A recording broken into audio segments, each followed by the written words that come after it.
আসসালামু আলাইকুম আমার ভাই বোনেরা, আপনারা সবাই কেমন আছেন? আমি তো আলহামদুলিল্লাহ ভালো আছি। আজকে আমি শেষ ইফতার বানাইছি আমার ফ্যামিলির জন্য। আমার ফ্যামিলির সবাই আসবে, তো আমি বেশি কিছু আইটেম করি নাই, যা পারছি করছি। আর এখনো জুস আনি নাই, জুস প্লেট রেডি করব আর আম বানাবো আমি। এইগুলাই আজকে লাস্ট ইফতার আপনাদেরকে দেখাচ্ছি। এগুলো আমি বানাইছি, আমার ফ্যামিলির সবাইকে নিয়ে আমি খাবো।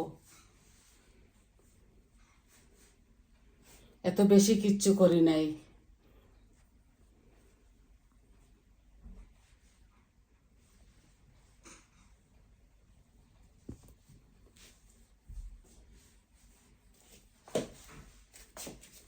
এখনো প্লেট সাজাই নাই, সময় রয়ে গেছে অনেকটা।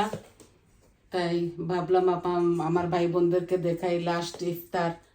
আর আল্লাহ যদি বাঁচাই রাখে তো নেক্সট ইয়ার হবে ইফতার। তো সবাই ভালো থাকুন, সুস্থ থাকুন। আজকের মতো এতটুকুই। আসসালামু আলাইকুম।